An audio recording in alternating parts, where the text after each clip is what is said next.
Shalom à tous, que la grâce et la paix de notre Seigneur Jésus soient le partage de chacun de nous. En ce jour béni du 11 août 2026, soyez les bienvenus à notre programme Paraclésis. L'exhortation du jour a pour thème la foi qui déplace les montagnes. La foi qui déplace les montagnes. Matthieu chapitre 17, le verset 20 est notre texte de base. Mais nous allons prendre juste quelques phrases. Et il est dit ici, si vous avez de la foi comme un grain de sénévé, rien ne vous serait impossible. Dans le passage, moi, c'est vous direz à cette montagne, ôte-toi de là, jette-toi dans la mer et elle vous obéira et rien ne vous serait impossible. Jésus ici ne nie pas l'existence de la montagne. Il révèle simplement qu'elle n'a pas le dernier mot. Il existe des montagnes financières, familiales, professionnelles, ministérielles ou spirituelles. Certaines situations durent tellement longtemps que nous finissons par les considérer comme permanentes, presque comme si elles faisaient désormais partie de notre destinée. Et vous savez, la foi refuse de mesurer Dieu à la taille du problème. L'incrédulité regarde la montagne et dit « c'est impossible ».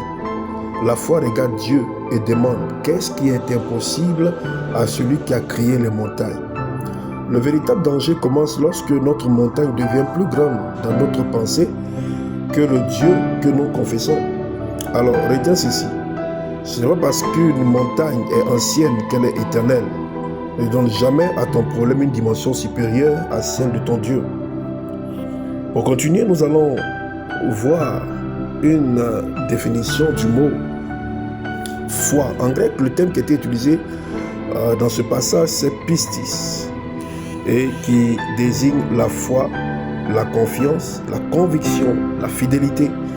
Dans le Nouveau Testament, pistis ne désigne pas simplement une pensée positive ou l'espoir que quelque chose finira par s'arranger. C'est une confiance placée en Dieu, fondée sur qui il est et sur sa parole. Alors tu dois comprendre ceci, c'est que ta montagne est grande, mais malgré sa grandeur, elle n'est pas ton Dieu. Elle n'est pas ton Dieu. Ton Dieu est plus grand que cette montagne. La première vérité que tu dois comprendre, c'est que la foi ne mesure pas Dieu à la taille du problème. L'incrédulité regarde la montagne et dit c'est impossible. La foi regarde Dieu et demande qu'est-ce qui est impossible à celui qui a créé cette montagne. Oui. Qu'est-ce qui est impossible à celui qui a créé cette montagne? Donc le problème de plusieurs croyants n'est pas qu'ils n'ont jamais entendu la parole de Dieu. C'est que leur montagne est devenue plus grande que leur pensée. Que le Dieu qu'ils confessent. En réalité, c'est ça la réalité. Cette montagne est devenue tellement grande que dans leur pensée, leur Dieu est devenu plus petit et que la montagne est devenue plus grande. Alors ne donne jamais à ton problème une dimension supérieure à celle de ton Dieu. La deuxième vérité que tu dois comprendre, c'est que Jésus parle d'une foi comme un grain de sénévé. Le grain de sénévé est petit, c'est vrai. Voilà, c'est une vérité que nous devons comprendre, une vérité essentielle. C'est que Dieu n'attend pas nécessairement une foi spectaculaire pour commencer à agir. Tu peux avoir une foi encore fragile mais réelle. La puissance ne réside pas dans l'impression que ta foi produit sur les autres, mais dans celui en qui elle est placée. Une petite foi placée dans un grand Dieu vaut mieux qu'une grande assurance placée dans ses propres capacités. Malheureusement, aujourd'hui, beaucoup placent plus leur foi dans leur capacité que dans ce Dieu qui est grand et qui leur donne le pouvoir, la capacité de faire et d'agir. La troisième vérité, c'est que la foi parle aux montagnes. Jésus dit, vous direz à cette montagne. Donc il existe donc un moment où tu dois arrêter de seulement décrire ta montagne, mais parler à la montagne. Certaines personnes parlent constamment de leurs problèmes. Vous êtes avec eux, vous êtes saoulés à cause du fait qu'ils ne font qu'expliquer leurs problèmes.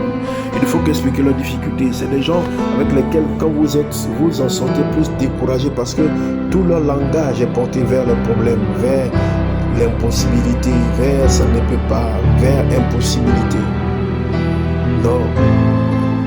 Mais jamais, vous allez jamais les voir parler dans la foi pour dire non, je pourrais, non, Dieu le fera, non, Dieu sera avec moi. Donc la foi ne consiste pas à nier la réalité, ça il faut le comprendre. Elle consiste à refuser que la réalité visible soit supérieure à la parole de Dieu. La quatrième vérité que tu dois comprendre, c'est qu'une montagne peut aussi révéler ce qui est en toi. Certaines batailles ne viennent pas seulement pour être vaincues. Elles deviennent aussi des lieux de formation. Quand on voit l'histoire de David avait Goliath devant lui. Moïse avait Pharaon devant lui. Israël avait la mer Rouge. Donc la montagne devant toi peut devenir l'endroit où Dieu développe en toi une dimension de foi que le confort n'aurait jamais produite. Ce que aujourd'hui tu recherches, c'est la foi face aux situations, face aux problèmes, face à la montagne qui est devant toi. Tu as besoin de la foi. Tu as besoin de la foi. Alors comprends une seule chose, c'est que ce qui cherche aujourd'hui à t'arrêter pourrait devenir demain le témoignage qui fortifiera des millions et des milliers de personnes. La cinquième vérité que tu dois comprendre, c'est que la foi authentique produit l'action.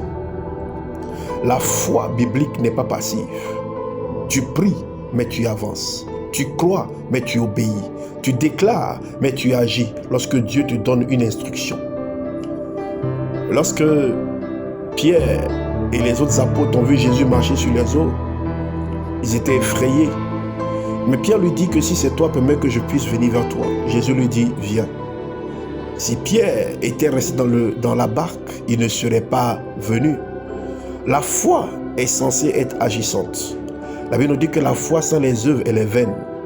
Nous devons avoir la foi comme les amis, les 4 amis du paralytique qui ont enlevé la toiture de la maison et fait descendre leur ami où Jésus était parce qu'ils savaient que Jésus pouvait le guérir. Nous devons être comme ce paralytique aux portes du temple auquel Pierre et Jean ont dit « Lève-toi et marche » et il a obéi. Ne demande pas à Dieu de déplacer par miracle ce qu'il t'a donné la responsabilité d'affronter par obéissance. La 6e vérité que tu dois comprendre, c'est que tu ne dois pas faire de ta montagne ton adresse permanente. Tu as peut-être vécu longtemps devant cette situation, mais longtemps ne signifie pas toujours. Longtemps ne signifie pas éternellement. Il existe un moment où Dieu transforme un obstacle en témoignage. Alors, ne construis pas ta maison au pied de la montagne. Ne construis pas ta vie au pied de la montagne que Dieu t'appelle de dépasser. La montagne que tu vois aujourd'hui n'est peut-être pas le décor de ton avenir. Non, non, non, non. Elle peut simplement être le prochain témoignage de ta foi. C'est pourquoi ce soir, si tu crois en cette parole, si tu désires que ta foi grandisse, déclare avec moi ceci. Je refuse de donner à mes montagnes plus d'autorité qu'à la parole de Dieu. Au nom de Jésus-Christ, ma foi est enracinée en Jésus-Christ. Je ne serai pas paralysé par ce qui paraît impossible. Toute montagne dressée contre l'accomplissement du dessein de Dieu dans ma vie perd pouvoir d'intimidation au nom de Jésus. Je marcherai par la foi et non par la vue. Là où j'ai reculé, je reprends courage. Là où j'ai douté, je choisis de faire confiance à Dieu.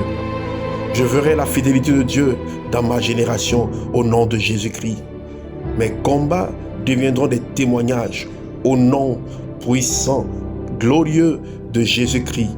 J'avance vers ce que Dieu a préparé pour moi. Si tu crois que Dieu a entendu cela et que cela s'accomplira, fais seulement cette prière avec moi. Père éternel, au nom de Jésus-Christ, fortifie ma foi. Lorsque mes yeux voient l'impossible, apprends-moi à regarder à toi. Délivre-moi de l'incrédulité, du découragement et de toute pensée qui limite ta puissance. Donne-moi la sagesse de discerner les montagnes que je dois affronter, la persévérance pour continuer à croire et le courage d'obéir à tes instructions. Que les obstacles dressés contre ton dessein deviennent les témoignages de ta fidélité. Je refuse de vivre sous l'intimidation de mes montagnes. Je place ma confiance en toi à partir d'aujourd'hui et pour toujours, au nom puissant de Jésus-Christ de Nazareth.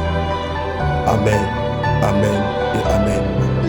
Si tu as été béni par ce message, abonne-toi, active la cloche de notification et partage autour de toi pour édifier la vie de quelqu'un, pour fortifier quelqu'un, pour encourager quelqu'un. C'était votre serviteur, le pasteur Gabriel Patrick Stéphane. Que Dieu vous bénisse et à très bientôt.